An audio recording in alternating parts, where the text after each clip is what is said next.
ఇక్కడ చూస్తున్నాం, ఇది కాగ్ కార్యాలయం అండి, భారతదేశానికి చెందినటువంటిది.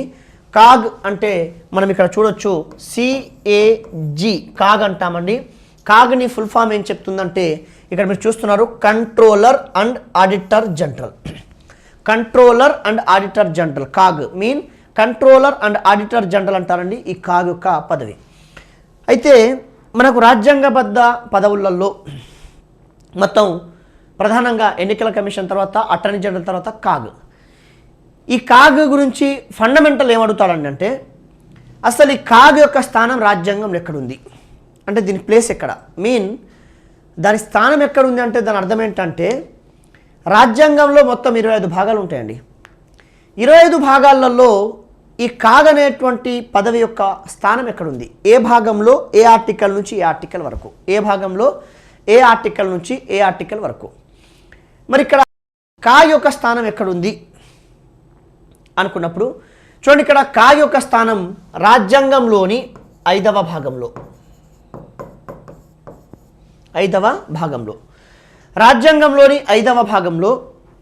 మరి ఎక్కడ అనుకున్నప్పుడు 148 నుండి 151, 151 మామూలుగా మనం భాగాలు చెప్తుంటాం. మొదటి భాగం ఏదంటే భూభాగం 1 to 4, ఆ తర్వాత పౌరసత్వం 5 to 11, ఆ తర్వాత ప్రాథమికులు 12 to 35, ఆ తర్వాత ఆదేశ సూత్రాలు 36 to 51, ఆ తర్వాత ప్రాతినిధులు 51A, ఆ తర్వాత కేంద్ర ప్రభుత్వం 52 to 151. సో ఇట్లా మనం ఒక భాగం చెప్తున్నాం 50 to 151. సో ఇట్లా మనకు 5వ భాగం, ఆ తర్వాత 6వ భాగం మనకు 150 to 237 ఇట్లా ఉంటాయి. కనుక ఇక్కడ 148 నుంచి 151 వరకు, 148 నుంచి 151 వరకు ఇక్కడ కాగ్ గురించి చెప్తున్నాయి. అంటే మనకు ఫైనల్గా 5వ భాగం కంక్లూడ్ అయ్యి దీంతోనే 52 to 151, నెక్స్ట్ 152 to 237 ఆర్టికల్స్ రాష్ట్ర ప్రభుత్వం గురించి ఉంటాయి. సో ఇక్కడ 5వ భాగంలో ఉన్నటువంటి 148 నుంచి 151 ఆర్టికల్స్ దేని గురించి చెప్తాయంటే కంట్రోలర్ అండ్ ఆడిటర్ జనరల్ గురించి చెప్తాయి. ఒకవేళ డైరెక్ట్గా అడిగారు కాగ్ వ్యవస్థ గురించి ఏ ఆర్టికల్ నుంచి ఏ ఆర్టికల్ కాకుండా నేరుగా కాగ్ గురించి చెప్పే ఆర్టికల్ ఏది అంటాడు, స్ట్రేట్ ఫార్వర్డ్గా అడిగాడు. కాబట్టి చెప్పండి, భారతదేశానికి 148వ నిబంధన ప్రకారం ఒక కాగ్ ఉంటారు. సో ఈ కాగ్ గురించి నేరుగా చెప్పే ఆర్టికల్ ఏదంటే 148 ఆర్టికల్. సో కాగ్ వ్యవస్థ మొత్తం గురించి చెప్పే ఆర్టికల్స్ 148 to 151 చెప్పండి. కేవలం కాగ్ గురించి పేర్కొనేటువంటి ఆర్టికల్ ఏది అంటే నేరుగా భారతదేశానికి 148వ నిబంధన ప్రకారం ఒక కాగ్ ఉంటారు అని చెప్పి మనం చెప్పుకుంటాం. అయితే ఇక్కడ 148 ప్రకారం కాగ్ ఉంటారని చెప్పాం. అయితే ఇక్కడ ఈ కాగ్ అనే పదవి ఒక విచిత్రంగా కనిపిస్తుంది మనకు. ఎందుకంటే జనరల్గా ఏ పదవులైనా సరే మీరు కేంద్రానికి రాష్ట్రానికి వేర్వేరు ఉంటాయి. ఉదాహరణకి కేంద్రంలో ప్రధాని ఉంటే ఇక్కడ రాష్ట్రంలో ముఖ్యమంత్రి, కేంద్రంలో రాష్ట్రపతి ఉంటే ఇక్కడ గవర్నర్ ఉంటారు, కేంద్రంలో UPS ఉంటే ఇక్కడ TSPSC APPSC అంటే SPSC ఉంటుంది, కేంద్రంలో కేంద్ర ఎన్నికల కమిషన్ ఉంటే ఇక్కడ రాష్ట్ర ఎన్నికల కమిషన్ ఉంటుంది, కేంద్రంలో అటార్నీ జనరల్ ఉంటే ఇంకా రాష్ట్రంలో అడ్వకేట్ జనరల్ ఉంటుంది, కేంద్రంలో కేంద్ర ఆర్థిక సంఘం ఉంటే రాష్ట్రంలో రాష్ట్ర ఆర్థిక సంఘం ఉంటుంది. మీరు ఇట్లా చూసుకోండి, ప్రతిదీ కూడా 2 2 2 2 అక్కడొకటి ఇక్కడొకటి ఇలా ఉంటాయి కదా. బట్ ఇక్కడ ఆశ్చర్యం ఏంటంటే కాగ్ అనే పదవిలు 2 లేవు, కేంద్రానికి రాష్ట్రానికి ఒకటే. ఈ ప్రత్యేకత ఇంకెక్కడ లేదు సార్, ఒక కాగ్కు తప్ప. అందుకే మనం ఏమంటామంటే కాగ్ పదవిని సమీకృత పదవి అంటాం, సమీకృత పదవి అంటాం. కారణం ఏంటంటే ఇది కేంద్ర రాష్ట్రాల రెండింటికి పనికి వస్తుంది. కేంద్రానికి ఒకటి రాష్ట్రానికి ఒకటి కాకుండా ఈ రెండింటికి కూడా ఒకటే పదవి కాబట్టి ఇది ప్రధానంగా బడ్జెట్ను తనిఖీ చేస్తుంది. కాబట్టి కేంద్ర బడ్జెట్ను రాష్ట్ర బడ్జెట్ కాబట్టి బడ్జెట్లు మాత్రం 2 ఉన్నాయి, కేంద్ర బడ్జెట్ వేరు రాష్ట్ర బడ్జెట్ వేరు, కానీ తనిఖీ చేసేది మాత్రం ఒకరే. బడ్జెట్లు 2 వేరు కానీ తనిఖీ చేసేది మాత్రం ఒకరే. కనుక ఈ రెండింటిని తనిఖీ చేసే పదవి ఒకటే కాబట్టి దాన్ని సమీకృత పదవి అంటాం. ఈ సమీకృత పదవి ఉంటుందని చెప్పే ఆర్టికల్ ఏదంటే 148. కాబట్టి 148వ ఆర్టికల్ ప్రకారం కేంద్ర రాష్ట్ర ప్రభుత్వాల బడ్జెట్ని తనిఖీ చేయడానికి ఒక సమీకృత పదవి ఉంటుంది. దాని పేరే controller and auditor general CAG అని చెప్పి చెప్తాం. సరే సార్, 148 ప్రకారం కాగ్ ఉంటుందని చెప్పారు, ఇక్కడ బాగుంది. నాకు ఒక చిన్న సందేహం, అసలు ఈ కాగ్ అనే పదవి స్వతంత్ర భారతదేశంలోనే ఉందా లేక బ్రిటిష్ వారి కాలంలో కూడా ఉందా? ఈ కాగ్ అనే పదవి స్వతంత్ర భారతదేశంలోనే ఉందా లేక బ్రిటిష్ వారి కాలంలో కూడా ఉందా? సార్ ఇక్కడ చూడండి, బ్రిటిష్ వారి కాలంలో కూడా ఉందమ్మా. కాగ్ అనే పదవి ఇక్కడే కాదు, ఆ రోజుల్లో బ్రిటిష్ వారి కాలంలో కూడా ఉంది. సార్ ఇవాళ భారతదేశానికి రాజ్యాంగం ఉంది కాబట్టి నేను స్పష్టంగా 5వ భాగంలోని 148వ ఆర్టికల్ అని చెప్పి క్లియర్గా చెప్తున్నా. మరి బ్రిటిష్ వారి కాలంలో రాజ్యాంగం ఉందా? లేదు. మరి రాజ్యాంగం లేకపోతే ఇవాళ రాజ్యాంగం ఉంది కాబట్టి 148 ప్రకారం కాగ్ ఉందని చెప్పాను. మరి బ్రిటిష్ వారి కాలంలో ఈ పదవిని ఏర్పాటు చేస్తే ఏ చట్టం ప్రకారం ఏర్పాటు చేశారు? నెంబర్ 1. నెంబర్ 2, ఈరోజు కాగ్ అని పిలుస్తున్నాం, మరి బ్రిటిష్ వాడు కూడా కాగ్ అని పిలిచాడా? కాదు. ఆ పేరు వేరు, ఈ పేరు వేరు, రెండు ఒకటే, మన పేర్లు మాత్రం వేరు ఉన్నాయి. వారి పేరు వేరు, మనం పెట్టిన పేరు వేరు. అందుకే ఏమంటున్నామా అంటే కాగ్ పైన నీకు ఫండమెంటల్స్ చాలా ఇంపార్టెంట్, బేసిక్స్ చాలా ఇంపార్టెంట్. మనకు అనిపిస్తుంటుంది ఇది డెప్త్ అనుకుంటాం, కానీ ఫండమెంటల్స్ యాక్చువల్గా. సో కాగ్ అనేది 5వ భాగంలో 148 నుంచి 151 ఆర్టికల్స్. ఇది 148 ప్రకారం భారతదేశానికి కేంద్ర రాష్ట్ర బడ్జెట్ తనిఖీ చేయడానికి ఒక సమీకృత పదవి ఉంటుంది కాగ్. అయితే ఇక్కడ మనం చూస్తున్నాం ఆ కాగ్ సంబంధించి. ఈ సందర్భంలో మరి కాగ్ అనే పదవి బ్రిటిష్ వారి కాలంలో ఉందా? ఎస్, ఉంది. మరి కాగును బ్రిటిష్ వారి కాలంలో ఏమని పిలిచేవారు? మరి కాగును మరి బ్రిటిష్ వారి కాలంలో ఏమని పిలిచేవారు? సో కాగ్ని బ్రిటిష్ వారి కాలంలో ఏమని పిలిచేవారు అనుకున్నప్పుడు ఒకసారి చూద్దాం. బ్రిటిష్ వారి కాలంలో కాగ్ను బ్రిటిష్ వారి కాలంలో ఏమని పిలిచేవారమ్మా అంటే అకౌంటెంట్ జనరల్ అని పిలిచేవారమ్మా. Accountant general. సో కాగునమ్మ బ్రిటిష్ వారి కాలంలో ఏమని అంటే అకౌంటెంట్ జనరల్. మనమేమో కంట్రోలర్ అండ్ ఆడిటర్ జనరల్ అంటే వాడేమన్నాడు అకౌంటెంట్ జనరల్ అని చెప్పి బ్రిటిష్ వారి కాలంలో ఏర్పాటు చేశారు. అయితే ఇక్కడ మన దేశంలో రాజ్యాంగం ఉంది కాబట్టి మనం ఏం చెప్తున్నాము? ఎగ్జాక్ట్లీ ఆర్టికల్ టు ఆర్టికల్ మాట్లాడుకుంటున్నాం. మరి ఆ జనరేషన్లో అక్కడ ఆ రోజులలో రాజ్యాంగం లేదు, చట్టాల ప్రకారం పరిపాలించాడు కాబట్టి రేపు మీకు ఈ వైపున క్వశ్చన్ రావడానికి అవకాశం లేకపోలేదు. అందుకే అసలు ఈ బ్రిటిష్ వారి కాలంలో అకౌంటెంట్ జనరల్ అనే పదవి ఏ చట్టం ప్రకారం ఏర్పాటు చేశారు అంటారు. చూడమ్మా, 1858 చట్టం ప్రకారం ఈ పదవిని ఏర్పాటు చేశారు.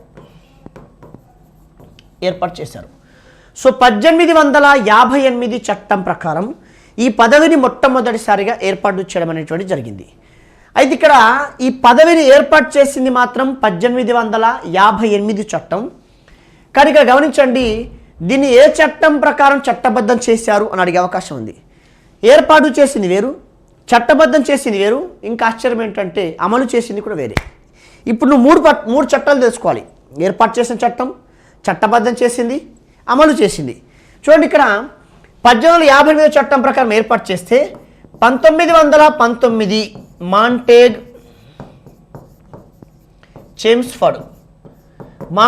చేమ్స్ఫర్డ్ చట్టం ప్రకారం దీన్ని ఏం చేశారంటే చట్టబద్ధం చేశారు. సో 1858 చట్టం ప్రకారం ఈ పదవిని ఏర్పాటు చేసి 1919 మాంటేగ్ చేమ్స్ఫర్డ్ చట్టం ప్రకారం దీన్ని ఏం చేశారంటే చట్టబద్ధం చేశారు. ఏర్పాటు తెలుసుకున్నాం, చట్టబద్ధం తెలుసుకున్నాం. ఇప్పుడు నెక్స్ట్ టార్గెట్ ఏముండాలి? మరి ఈ దేశంలో బ్రిటిష్ వారి కాలంలో ఈ చట్టం, ఈ యొక్క అకౌంటెంట్ జనరల్ పదవి ఏ చట్టం ప్రకారం అమల్లోకి వచ్చింది? 1935 భారత ప్రభుత్వ చట్టం. 1935 భారత ప్రభుత్వ చట్టం ప్రకారం ఇది అమల్లోకి వచ్చింది. కాబట్టి అమ్మ 1858 చట్టం ప్రకారం ఏర్పాటు చేశారు. 1919 మాంటేగ్ చేమ్స్ఫర్డ్ చట్టం ప్రకారం చట్టబద్ధం చేశారు. 1935 చట్టం ప్రకారం అంటే భారత ప్రభుత్వ చట్టం ప్రకారం దీన్ని అమలు చేశారు. సో మనకు అర్థమైంది ఏంటి అంటే controller and auditor general CAG అనే పదవి మనం పెట్టిందే కాదు, బ్రిటిష్ వారి కాలంలో కూడా ఉంది. కానీ పేరు మాత్రం వాడు అకౌంటెంట్ జనరల్ అని పిలుచుకున్నాడు. ఈరోజు కాగ్ గురించి చెప్పే ఆర్టికల్ 148 అయితే ఆ రోజులలో వాడు చట్టాల ప్రకారం పరిపాలించాడు కాబట్టి ఆ రోజులలో 1858 చట్టం ప్రకారం ఏర్పాటు చేసి 1919 మాంటేగ్ చేమ్స్ఫర్డ్ చట్టం ప్రకారం చట్టబద్ధం చేసి 1935 భారత ప్రభుత్వ చట్టం ప్రకారం దీన్ని ఏం చేశాడు? అమలు చేశారని చెప్పి మనం ఇక్కడ చెప్పుకుంటాం. అయితే ఇక్కడ వరకు బాగుంది. 35 భారత ప్రభుత్వ చట్టం ప్రకారం అమలు చేశారని చెప్పి చెప్తున్నాం. ఫైనల్గా ఇక రాజ్యాంగాన్ని రాస్తున్నాం. రాజ్యాంగాన్ని రాస్తున్నప్పుడు మనం రాజ్యాంగంలో పొందుపరచాలనుకున్న ఈ పదవి కాబట్టి యాక్చువల్గా రాజ్యాంగంలో మన వాళ్ళు ఏం చేశారంటే కేవలం దీన్ని ఏం చేశారంటే అమ్మ ఆడిటర్ జనరల్గా మాత్రమే పెట్టాలనుకున్నారండి. రాజ్యాంగ నిర్మాతలు దీన్ని ఎలా పెట్టాలనుకున్నారు? కేవలం ఆడిటర్ జనరల్గా మాత్రమే పెట్టాలనుకున్నారు. ఏమని? Auditor general. యాక్చువల్గా రాజ్యాంగాన్ని రాసేటువంటి సమయంలో మనోళ్ళు వాడేమన్నాడు? బ్రిటిష్ వాడు అకౌంటెంట్ జనరల్. మన వాళ్ళు ఏం చేశారు, అకౌంటెంట్ జనరల్కి ఆడిటర్ జనరల్ పెట్టాలనుకున్నారు. ఆడిటర్ జనరల్గా మాత్రమే పొందుపరచాలనుకున్నారు.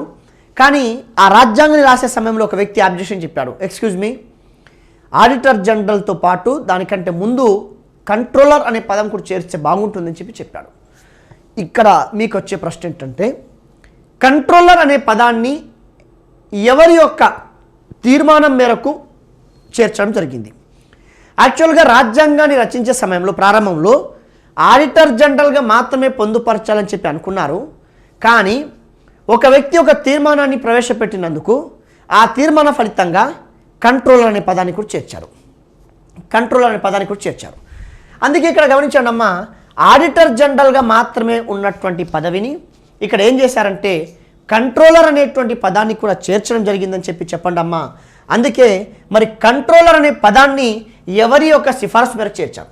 సో ప్రారంభంలో ఏముండేది, ఆడిటర్ జనరల్. సో ప్రారంభంలో ఆడిటర్ జనరల్, తర్వాత కంట్రోలర్ అనేటువంటి పదాన్ని కూడా చేర్చారు.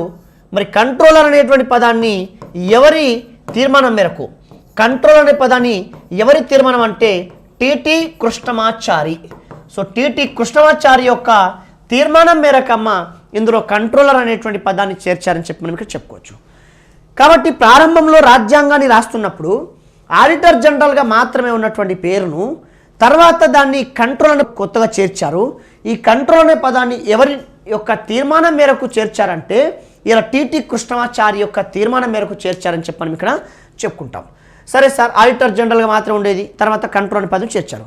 ఫైనల్గా రాజ్యాంగాన్ని రాశారు, అమల్లోకి వచ్చేసింది. కానీ అక్కడ ఇంకో ఆశ్చర్యం ఏంటంటే ఆ రోజు రాజ్యాంగం అమల్లోకి వచ్చినప్పుడు కాగ్ అంటే మనం జనరల్ కాగ్ ఇప్పుడు ఏమంటాం, సిఏజీ కాగ్ అంటాం. కానీ రాజ్యాంగం అమల్లోకి వచ్చినప్పుడు ఫైనల్గా వీళ్ళు అందరు మాట్లాడి ఫైనల్ ఏం చేశారంటే కాగ్ అని చేశారు. కాగ్ అంటే ఏంటి, controller and accountant auditor general. Controller and accountant auditor general. కాగ్ని ఇప్పుడు కాగ్ ఏమంటున్నాం మనం, మామూలుగా కాగ్ని కంట్రోలర్ అండ్ ఆడిటర్ జనరల్ అంటున్నాం. కానీ ఆ రోజు కంట్రోలర్ అండ్ ఆడిటర్ జనరల్తో పాటు అకౌంటెంట్ అనే పదం కూడా కొత్తగా చేర్చారు. ఫైనల్గా రాజ్యాంగం అమల్లోకి వచ్చినప్పుడు కాగ్ అయిపోయింది. చూడమ్మా, ఇక్కడ సీక్వెన్స్ దెబ్బతినొద్దు.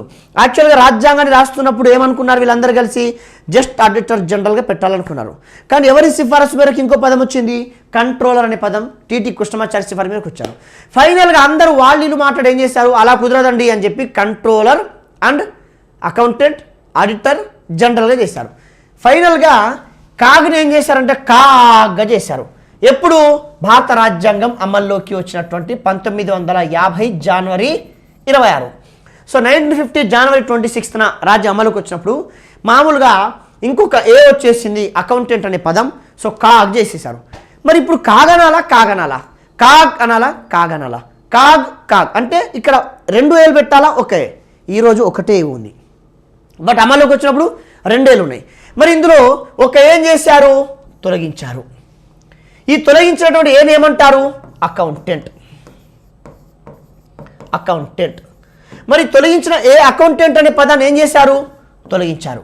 ఎప్పుడు తొలగించారు, 1976. అంటే ఇప్పుడు నువ్వు చెప్పాల్సింది ఏంటంటే 76 కంటే ముందు సిఏఏజీ ఉండేది, 76 తర్వాత సిఏజీ మాత్రమే ఉంది. అంటే ఇప్పుడు ఆ తొలగించినది ఏంటంటే ఆ అంటే ఏంటంటే అకౌంటెంట్ తొలగించేసరికి ఇప్పుడు ఏమైంది, controller and auditor general. Simple thing అయిపోయింది. అంటే కాబట్టి ప్రారంభంలో ఆడిటర్ జనరల్ అని చెప్పినప్పటికీ చివరికి టిటి కృష్ణమాచారి యొక్క తీర్మానం మేరకు కంట్రోల్ అనే పదాన్ని చేర్చారు. సో ఆడిటర్ జనరల్ అనుకున్నారు, కానీ కంట్రోల్ అనే పదాన్ని చేర్చారు. ఫైనల్గా అమల్లోకి వచ్చేసరికి కాగ్ అయిపోయింది. అందులో తర్వాత 76లో ఏం చేశారంటే అకౌంటెంట్ అనే విభాగాన్ని తొలగించేశారు. తొలగించారు. ఇప్పుడు ఏమైపోయిందమ్మా అంటే ఇక ప్రస్తుతం సిఏజీ అంటే కంట్రోలర్ అండ్ ఆడిటర్ జనరల్గా మాత్రమే ఉందమ్మా. ఇది 76 తర్వాత. సో 76 కంటే ముందు 2 ఏలు ఉండేటివి, 76 తర్వాత ఒకటే ఉంది. సో ఆ ఒకే తొలగించింది ఏంటంటే ఆ పదం అకౌంటెంట్ అనే పదం తొలగించారు. సో ప్రస్తుతం కాగ్ ఎలా ఉందంటే కంట్రోలర్ అండ్ ఆడిటర్ జనరల్గా ఉందని చెప్పి మనం ఇక్కడ చెప్పుకుంటాం. సో ఫ్రెండ్స్, ఇది దీనికి సంబంధించిన సమాచారం. ఇక ఇదే సమయంలో మీరు ఇంకా కాగుపైన ఏ రకమైన అవగాహన కలిగి ఉండాలి అనుకున్నప్పుడు ఇక్కడ ఒక ఫండమెంటల్ అడుగుతాడు, సార్ కాగ్కు ఏ అర్హత ఉండాలి, కాగ్ నియమించబడే వ్యక్తి ఏమై ఉండాలి అన్నప్పుడు ఇక్కడ కాగ్ అర్హతలు చూడండి సార్. ఇక్కడ అర్హతలు ఎవరు నిర్ణయిస్తారు రేపంటాడు, కాగ్గా నియమించబడేటువంటి వ్యక్తి యొక్క అర్హతలను ఎవరు నియమిస్తారు అని చెప్పి అడిగే అవకాశం ఉంది. ఇలా చూడమ్మా, కాగ్గా నియమించబడేటువంటి వ్యక్తి యొక్క అర్హతలు ఎవరు నిర్ణయిస్తారంటే భారత పార్లమెంట్ నిర్ణయిస్తుంది, పార్లమెంట్. కాబట్టి కాగ్ యొక్క అర్హతలు ఎవరు నిర్ణయిస్తారంటే గమనించండి, దయచేసి రాష్ట్రపతి అని చెప్పకూడదమ్మా. కాబట్టి ఎవరు నిర్ణయిస్తారంటే పార్లమెంట్ నిర్ణయిస్తుంది. మరి ఏముండాలి ఆ అర్హతలు అంటే 10 సంవత్సరాల పరిపాలన అనుభవం ఉండాలి, 10 సంవత్సరాల పరిపాలన అనుభవం ఉండాలి. సో కాగ్ అర్హతలను ఎవరు నిర్ణయిస్తారంటే చెప్పండి అండి, అది పార్లమెంట్ నిర్ణయిస్తుంది. అలాగే ఏముండాలంటే 10 సంవత్సరాల పరిపాలన అనుభవం ఉండాలని చెప్పండి. So 10 years experience of administration. కాబట్టి 10 సంవత్సరాల పరిపాలన అనుభవం ఉండాలి. అయితే ఫైనల్గా మిమ్మల్ని అంటాడు, మరి కాగ్గా సాధారణంగా ఎవరిని నియమిస్తారు అని చెప్పి అడిగే అవకాశం ఉంది. కాబట్టి కాగ్గా సాధారణంగా సీనియర్ ఐఏఎస్లను నియమిస్తారు, సీనియర్ ఐఏఎస్లను నియమిస్తారు. కానీ కాగ్ అనేటువంటి పదవి సాధారణ ఎవరు నియమిస్తారంటే సీనియర్ ఐఏఎస్లను నియమిస్తారమ్మా. ఆల్మోస్ట్ వాళ్ళు రిటైర్మెంట్కి దగ్గరకు వచ్చినటువంటి వాళ్ళని నియమిస్తారు. అయితే వాళ్ళ 10 సంవత్సరాల పరిపాలన అనుభవం ఉందని చెప్పాలి. అయితే అది ఎవరు నిర్ణయిస్తారంటే రాష్ట్రపతి కాదమ్మా, పార్లమెంట్ నిర్ణయిస్తుందని చెప్పండి. సో సీనియర్ ఐఏఎస్ నియమించినందుకు సుప్రీంకోర్టు ఒక సందర్భంలో ఏం చెప్పిందంటే కాగ్ అంట రాజ్యాంగ అత్యున్నత పదవి అంట. సో ఇక్కడ కాగ్ అనే పదవి రాజ్యాంగ అత్యున్నతమైన పదవిగా గుర్తించింది సుప్రీంకోర్టు. రేపు మిమ్మల్ని అంటాడు, కాగ్ పదవి రాజ్యాంగ అత్యున్నతమైనది అని చెప్పి సుప్రీంకోర్టు ఎప్పుడు ఏ కేసులో పేర్కొంది. ఇవాళ ఈ యొక్క 10 సంవత్సరాల పరిపాలన అనుభవం ఉండాలి, అలాగే సీనియర్ ఐఏఎస్ నియమిస్తారనేటువంటి అంశం ఉన్నందుకు సుప్రీంకోర్టు ఏం చేసిందంటే కాగ్ రాజ్యాంగ అత్యున్నత పదవి అని చెప్పి తను సమర్థించింది. మరి ఇప్పుడు సమర్థించిందని నేను చెప్పడం మీరు నమ్మడం కాదు, ఇక్కడ ఎవిడెన్స్తో మాట్లాడుకోవాలి, సైంటిఫిక్గా ప్రూవ్ చేసుకోవాలి. అలా ఉన్నప్పుడు మరి కాగ్ అనే పదవి రాజ్యాంగ అత్యున్నతమైనది, రాజ్యాంగ అత్యున్నతమైనది. సో కాగ్ అనేటువంటి పదవి రాజ్యాంగ అత్యున్నతమైనది అని చెప్పి సుప్రీంకోర్టు 1981లో అకౌంటెంట్ జనరల్ కేసులో, ఏ కేసులో అమ్మా, అకౌంటెంట్ జనరల్ కేసులో. సో అకౌంటెంట్ జనరల్ కేసులో తీర్పిచ్చింది. కాబట్టి కాగ్ అనేటువంటి పదవి రాజ్యాంగ అత్యున్నతమైనదని చెప్పి సుప్రీంకోర్టు 1981లో అది ఏ కేసులో తీర్పిచ్చిందంటే అకౌంటెంట్ జనరల్ కేసులో తీర్పిచ్చిందని చెప్పి మనం చెప్పుకుంటాం. కనుక అకౌంటెంట్ జనరల్ కేసులో తీర్పిచ్చిందని చెప్పి ఇక్కడ చెప్పుకుంటాం. కాబట్టి అమ్మ ఈ కాగ్ అర్హతలను ఎవరు నిర్ణయిస్తారంటే పార్లమెంట్ నిర్ణయిస్తుందని చెప్పండి. అది ఏముండాలంటే 10 సంవత్సరాల పరిపాలన అనుభవం ఉండాలని చెప్పండి. సాధారణంగా సీనియర్ ఐఏఎస్ నియమిస్తారు. ఇలా సీనియర్ ఐఏఎస్ నియమించినందుకు సుప్రీంకోర్టు ఏం చెప్పిందంటే ఈ పదవి అంట రాజ్యాంగ అత్యున్నతమైందని చెప్పి 1981లో అకౌంటెంట్ జనరల్ కేసులో తీర్పిచ్చిందని చెప్పి మనం ఇక్కడ చెప్పుకుంటాం. సరే సార్, అర్హతలు ఎవరు నిర్ణయిస్తారనే విషయాన్ని చెప్పాము మనం, పార్లమెంట్ నిర్ణయిస్తుందని చెప్పి. ఒకవేళ అర్హతలు ఉన్న వ్యక్తిని ఎవరు నియమిస్తారు? ఒకవేళ అర్హతలు ఉన్నాయనుకుందాం, ఒకవేళ నియమిస్తే ఎవరు నియమించాలి? అందుకే నెక్స్ట్ మనం ఏం తెలుసుకోవాలమ్మా అంటే నియామకం ఎవరు చేస్తారు అంటాడు. సో కాగ్ని నియమించేది ఎవరంటే చెప్పండి, సింపుల్గా రాష్ట్రపతి నియమిస్తారండి. ఎవరు నియమిస్తారు? రాష్ట్రపతి. సో కాగ్ను ఎవరు నియమిస్తారని అంటే మన రాష్ట్రపతి నియమిస్తారని చెప్పండి. సో కాగ్ ఎవరి చేత నియమించబడతారంటే మన రాష్ట్రపతి చేత నియమించబడతారని చెప్పి మనం ఇక్కడ చెప్పుకుంటాం. అలాగేనమ్మా ఇదే సమయంలో ఒకవేళ సార్ నియామకమైన తర్వాత ఆయన ఏం చేయాలి అనుకున్నప్పుడు, నియామకమైన తర్వాత ఆయన పదవిలో కొనసాగాలంటే ప్రమాణ స్వీకారం చేయాలి. ఏం చేయాలి? ప్రమాణ స్వీకారం చేయాలి. కాబట్టి గమనించండి, నెక్స్ట్ ఏంటమ్మా అంటే ప్రమాణ స్వీకారం. మరి కాగు చేత ఎవరు ప్రమాణ స్వీకారం చేపిస్తారు అంటారు. కాగు చేత ఎవరు ప్రమాణ స్వీకారం చేపిస్తారమ్మా అంటే రాష్ట్రపతి ప్రమాణ స్వీకారం చేపిస్తారు. రాష్ట్రపతి ప్రమాణ స్వీకారం చేపిస్తారు. ఇక్కడ ఒక ప్రశ్న రిపీటెడ్గా వస్తుంది, వరుస క్రమంలో దాదాపుగా ప్రతి సంవత్సరం ఏదో ఒక పరీక్షలో అడుగుతూనే ఉన్నాడు ఒక ప్రశ్న. ఆ ప్రశ్న ఏంటమ్మా అంటే ఇలా అడుగుతాడు, రాష్ట్రపతి కింద పేర్కొన్న ఎవరి చేత ప్రమాణ స్వీకారం చేపిస్తారు? Option 1 CAG, option 2 attorney general, option 3 ఎన్నికల కమిషనర్, ఆప్షన్ 4 పైవన్నీ. సో కాగ్ క్రింద పేర్కొన్న ఎవరి చేత ప్రమాణ స్వీకారం చేపిస్తారు? కాగ్, అటార్నీ జనరల్, ఎన్నికల కమిషనర్, పైవన్నీ. 99.9% పర్సెంట్ చెప్పే ఆన్సర్ ఏంటో తెలుసా? పైవన్నీ. ఎందుకంటే అటార్నీ జనరల్ అయినా కాగైనా లేకపోతే ఎన్నికల కమిషన్ నియమించేది ప్రమాణ స్వీకారం చేపించేది ఎవరంటే రాష్ట్రపతి. ఎవరి చేత ప్రమాణ స్వీకారం చేపిస్తారు అంటే పైవన్నీ అంటాం, కానీ ఫ్యాక్ట్ ఏంటంటే రైట్ ఆన్సర్ ఓన్లీ కాగ్. ఒక ఆశ్చర్యం ఏంటో చెప్పనా? రాజ్యాంగబద్ధ సంస్థలు మీకు ఇందాకే చెప్పాను నేను. ఎన్నికల commissioner, attorney general, CAG, UPSC, ఆర్థిక సంఘం, 5 కదా సార్ ఈ బాడీస్. ఈ 5 ఒక ఆశ్చర్యకరమైన విషయం ఏంటంటే రాష్ట్రపతి ప్రమాణ స్వీకారం చేపించేది ఒకే ఒక వ్యక్తి, అది కాగ్. అటార్నీ జనరల్ కావచ్చు, ఎన్నికల కమిషనర్ కావచ్చు, యూపీఎస్సీ చైర్మన్ కావచ్చు, అలాగే కేంద్ర ఆర్థిక సంఘం చైర్మన్ కావచ్చు, వీళ్ళు ఎవరి చేత కూడా రాష్ట్రపతి ప్రమాణ స్వీకారం చేపించరు. వాళ్ళు ప్రమాణ స్వీకారమే చేయరు, అది అపాయింట్మెంట్, అది నియామక పదవి మాత్రమే. కనుక అమ్మ ఇవాళ కాగ్ ప్రమాణ స్వీకారం చేపిస్తారు.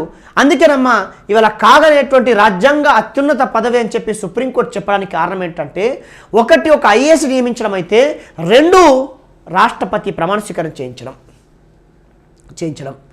కనుక అమ్మ ఇవాళ రాజ్యాంగబద్ధ పదవులు, ఆ రాజ్యాంగబద్ధ సంస్థలు మొత్తం 5 మన రాష్ట్రపతి ప్రమాణ స్వీకారం చేపించేది ఒక కాగ్ చేత మాత్రమే. అటార్నీ జనరల్ కావచ్చు, యూపీఎస్సీ కావచ్చు, ఎన్నికల కమిషన్ కావచ్చు, కేంద్ర ఆర్థిక సంఘం కావచ్చు, ఈ 4 చేత ఎవరి చేత కూడా రాష్ట్రపతి ప్రమాణ స్వీకారం చేపించరు, కనుక అమ్మ ఇవాళ కాగ్ చేత ప్రమాణ స్వీకారం చేయించేది ఎవరమ్మా అంటే, మన ప్రమాణ స్వీకారం చేయించేది ఎవరమ్మా అంటే రాష్ట్రపతి అని చెప్పి మనం చెప్పుకుంటాం. కానీ నియామకం ఎవరు అంటే రాష్ట్రపతి, ప్రమాణ స్వీకారం ఎవరు చేపిస్తారమ్మా అంటే రాష్ట్రపతి చేపిస్తారు.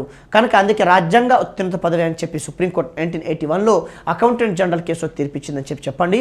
కాగ్ తప్ప ఇతర వ్యక్తుల చేత రాష్ట్రపతి ప్రమాణ స్వీకారం చేయించారు. ఇతర వ్యక్తులు అంటే ఎవరన్నారు? ఇందాక అటార్నీ జనరల్, యూపీఎస్సీ, ఆర్థిక సంఘం, ఎన్నికల కమిషన్ అని చెప్పాను. రైట్. ఒకవేళ నియామకం అయిపోయింది అనుకుందాం, ప్రమాణ స్వీకారం చేశారు. ప్రమాణ స్వీకారం చేసిన తర్వాత ఆయన ఎంతకాలం పదవిలో ఉంటాడు?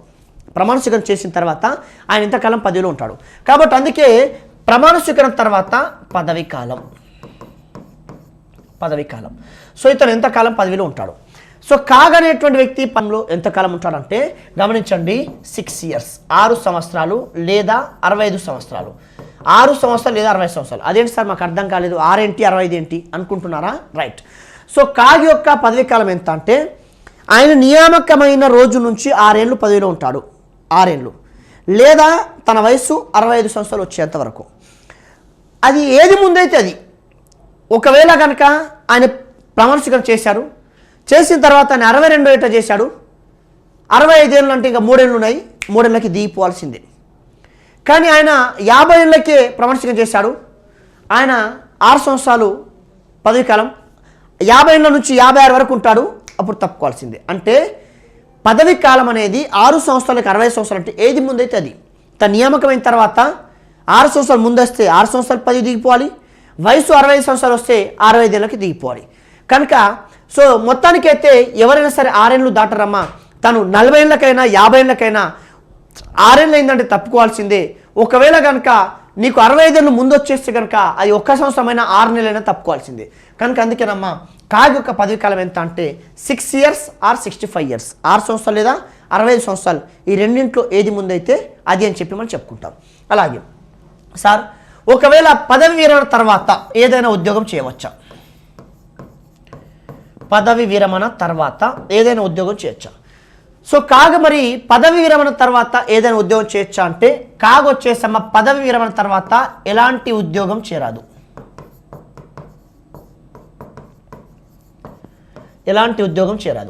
కాగ్ వచ్చేసమ్మ ఆఫ్టర్ గాట్ రిటైర్మెంట్, పదవి విరమణ అనంతరం ఎలాంటి ఉద్యోగం చేపట్టరాదని చెప్పండి అమ్మా. ఏ ఉద్యోగం చేపట్టరాదని చెప్పరాదు కాగ్. సో ఆఫ్టర్ రిటైర్మెంట్ అదే పదవితో దిగిపోవాల్సి ఉంటుందమ్మా కాగ్ అని చెప్పచ్చు. ఆ తర్వాత సరే సార్ నియామకం, ప్రమాణ స్వీకారం, పదవీ కాలం, విరమణ తర్వాత చేయొచ్చా చేరాదని చెప్పుకున్నాం. దీని తర్వాత సార్ ఒకవేళ కనుక తొలగించాలంటే తొలగించవచ్చా కాగ్ని? ఎస్. కాబట్టి ఒకసారి తొలగించాలంటే ఏం చేయాలి? కాబట్టి తొలగింపు. మరి కాగ్ని తొలగించవచ్చా? కాబట్టి తొలగించవచ్చమ్మా. అయితే ఎలా తొలగిస్తారు అనుకున్నప్పుడు ఇతన్ని సుప్రీంకోర్టు న్యాయమూర్తిని తొలగించే పద్ధతిలో తొలగిస్తారండి. కాబట్టి సుప్రీంకోర్టు న్యాయమూర్తిని తొలగించే పద్ధతి అంటే సుప్రీంకోర్టు న్యాయమూర్తిని తొలగించాలంటే ఏ తీర్మానం అండి? అభిశంసన తీర్మానం. ఈ అభిశంసన తీర్మానం ఎక్కడ ప్రవేశపెట్టాలి? పార్లమెంట్లో ప్రవేశపెట్టాలి. అంటే దీని అర్థం ఏంటి? అభిశంసన తీర్మానాన్ని గనక పార్లమెంట్ 2/3 వంతు మెజార్టీతో ఆమోదిస్తే సుప్రీంకోర్టు న్యాయమూర్తి తొలగించబడతారు. యాస్టీస్గా అదే పద్ధతి ప్రకారం ఇవాళ కాగ్ని కూడా తొలగించడం జరుగుతుంది. కాబట్టి కాగ్ని తొలగించే పద్ధతి ఏదంటే సుప్రీంకోర్టు న్యాయమూర్తిని తొలగించే పద్ధతి. సుప్రీంకోర్టు న్యాయమూర్తిని ఏ పద్ధతి అయితే అభిశంసన తీర్మానం ప్రకారం తొలగిస్తారో కాగ్ని కూడా అదే తీర్మానం ప్రకారం తొలగిస్తారు. కాబట్టి కాగ్ని తొలగించాలంటే ఆ యొక్క సుప్రీంకోర్టు న్యాయమూర్తిని తొలగించే పద్ధతిని అనుసరించక తప్పదు. కాబట్టి దీని అర్థం ఏంటంటే కాగ్ని తొలగించాలంటే మన అభిశంసన తీర్మానంని పార్లమెంటు 2/3 వంతు మెజార్టీతో ఆమోదించక తప్పదు అని చెప్పి మనం ఇక్కడ చెప్పుకుంటాం. ఆ తర్వాత మనకు ఉన్నటువంటి మరొక అంశం ఏంటంటే, సార్ మరి ఇతని వేతనం ఉంటుందా, జీతం ఉంటుందా? కాబట్టి ఒక్కసారి వేతనం కూడా చూద్దాం. మరి ఇతని వేతనం ఉంటుందా కాక్కు అంటే ఎస్, ఇతనికి వేతనం కూడా ఉంటుందమ్మా. కాక్కు వేతనం కూడా ఉంటుంది. ఒకవేళ కాక్కు వేతనం ఉంటే ఆ వేతనం ఎంత అని అడిగే అవకాశం ఉంది. చూడండి, ఇక్కడ కాక్కు వేతనం ఎంత అంటే సేమ్ సింపుల్ చెప్పండి అమ్మా, సుప్రీంకోర్టు న్యాయమూర్తికి ఉండే వేతనమే కాక్కిస్తారండి. గమనించండి, తొలగింపు వచ్చేసి సుప్రీంకోర్టు న్యాయమూర్తిని తొలగించే పద్ధతే. అలాగే వేతనం వచ్చేసి సుప్రీంకోర్టు న్యాయమూర్తి వేతనం ఇస్తారు. అక్షరాలలో చెప్పాలంటే 2,50,000, 2.5 lakhs అంటే 2,50,000. ఎందుకంటే సుప్రీంకోర్టు న్యాయమూర్తి వేతనం ప్రస్తుతం ఎంత ఉందంటే 2.5 ఉంది, 2,50,000 ఉంది. కాబట్టి ఈ కాగ్ ఇచ్చే వేతనం ఏంటంటే సుప్రీంకోర్టు న్యాయమూర్తికి ఏ వేతనం అయితే ఉంటుందో 2,50,000 అదే వేతనం వచ్చేసి మన కాక్కు కూడా ఇవ్వడం జరుగుతుందని చెప్పని ఇక్కడ చెప్పుకుంటాం. రైట్ అమ్మా. ఆ తర్వాత ఈ వేతనానికి సంబంధించి ఒక ప్రశ్న ఏంటంటే, సరే ఈ వేతనం అనేటువంటిది ఎవరు నిర్ణయిస్తారు? యాక్చువల్గా ఈ వేతనాన్ని పెంచాలంటే ఈ పెంచే అధికారం ఎవరికి ఉంది? ఇక్కడ కాగ్ యొక్క వేతనం సుప్రీంకోర్టు న్యాయమూర్తికి ఇచ్చేటువంటి 2.5 ఇస్తారు. ఒకవేళ ఈ వేతనాన్ని పెంచాలనుకుంటే ఈ వేతనాన్ని పెంచేటువంటి అధికారం ఎవరికి ఉందంటే చెప్పండి, పార్లమెంట్కి ఉంది. పార్లమెంట్కి ఉంది. కాబట్టి వేతనాన్ని పెంచేటువంటి అధికారం ఎవరికి ఉందంటే పెంచాలనుకుంటే మన పార్లమెంట్ పెంచుతుంది. అలాగే కాగ్ యొక్క వేతనం గురించి రాజ్యాంగంలో ఎక్కడ రాయబడి ఉంది అని అడుగుతాడు. కాగ్ యొక్క వేతనం గురించి రాజ్యాంగంలో ఎక్కడ రాయబడి ఉందంటే మనం జనరల్గా షెడ్యూల్స్ ఉంటాయి. మొదటి షెడ్యూల్ ఏం చెప్తుందమ్మా? భూభాగం గురించి. రెండవ షెడ్యూల్ ఏం చెప్తుంది? జీతభత్యాలు. ఎవరి జీతభత్యాలు అని చెప్పాము? ఇక్కడ క్లియర్గా మీకు చెప్పాను సార్.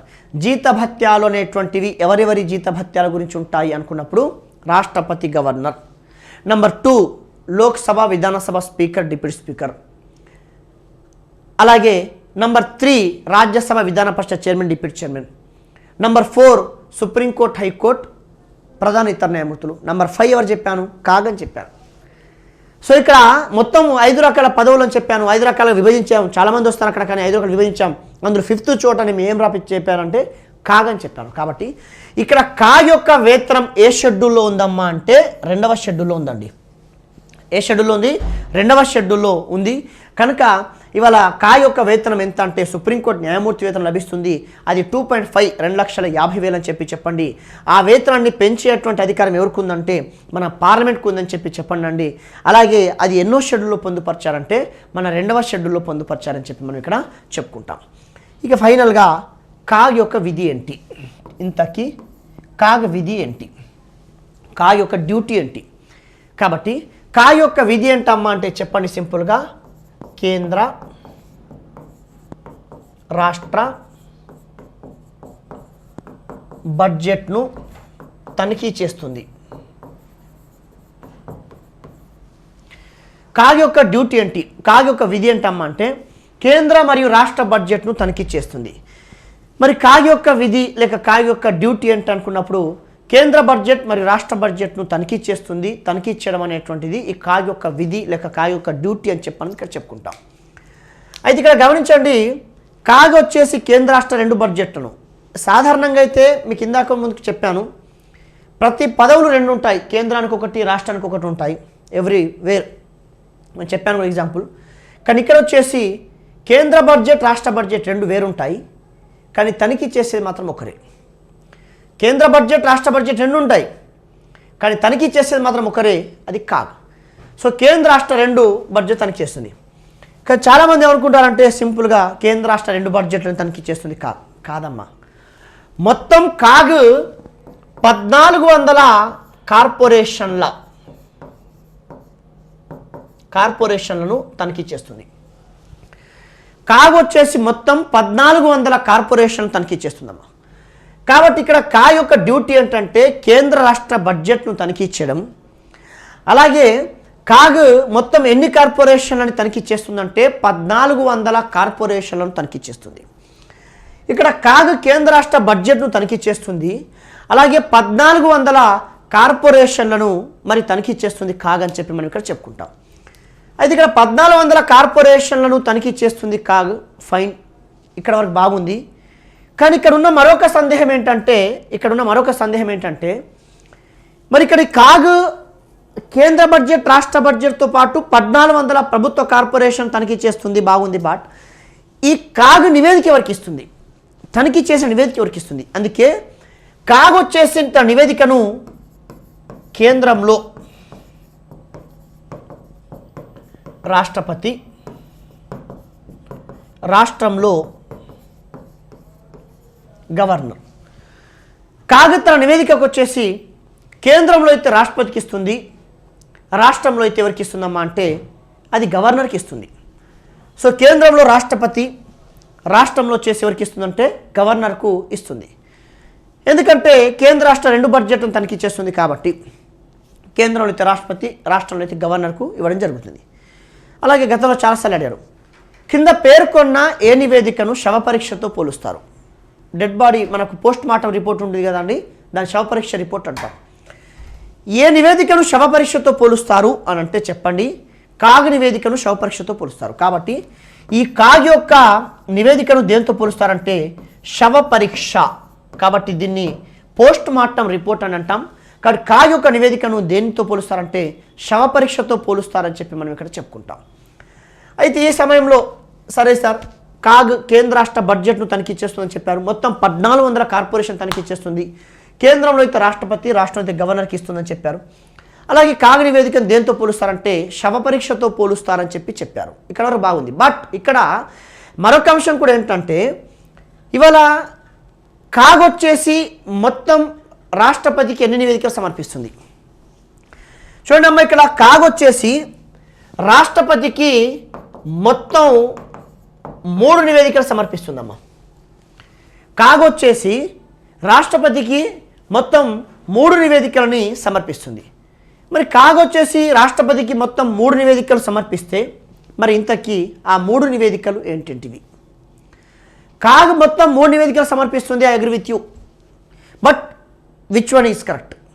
రేపు అడుగుతాడు, కాగ్ సమర్పించే 3 నివేదికలను సరైన వాటిని గుర్తించండి, సరికాని వాటిని గుర్తించండి. ఇప్పుడు సరైనవన్నా సరికాని 3 మీద అవగాహన లేకపోతే కష్టం. అందుకేనమ్మా ఈ 3 ఒకటి ఆర్థిక ఖాతాల, 2 వినియోగ ఖాతాల నివేదిక, 3 ప్రభుత్వ రంగ సంస్థల. సో కాగ్ మొత్తం రాష్ట్రపతికి ఎన్ని నివేదికలు సమర్పిస్తుందంటే 3 నివేదికలు సమర్పిస్తుందండి. అందులో 1 ఆర్థిక ఖాతాల, 2 వినియోగ ఖాతాల, 3 ప్రభుత్వ రంగ సంస్థల ఖాతాల. ఈ 3 ఈ నివేదిక సమర్పిస్తుంది ఎవరికంటే ఈ 3 కూడా ఎవరికి కాగ్ సమర్పిస్తుంది అంటే ఈ 3 కాగ్ ఎవరికి రాష్ట్రపతికి సమర్పిస్తుంది. కాగ్ ఎవరు సమర్పిస్తుందండి? రాష్ట్రపతికి సమర్పిస్తుంది. కనుక రాష్ట్రపతికి మొత్తం కాగ్ 3 నివేదికలు సమర్పిస్తుంది. ఆ 3 ఒకటి వచ్చేసి ఆర్థిక ఖాతాల, 2 వచ్చేసి వినియోగ ఖాతాల, 3 వచ్చి ప్రభుత్వ రంగ సంస్థల. అలాగే ఈ 3 కాగ్ ఎవరు సమర్పిస్తుందంటే రాష్ట్రపతికి సమర్పిస్తుందని చెప్పి మనం ఇక్కడ చెప్పుకుంటాం. సరే సార్, ఈ 3 అయితే ఇప్పుడు ఈ 3 ఇంటిపైన నివేదికలు రాష్ట్రపతికి ఇస్తే మరి రాష్ట్రపతి ఎవరికి సమర్పిస్తారు? తన వద్ద పెట్టుకుంటాడా, ఇంకెవరికైనా సమర్పిస్తారా?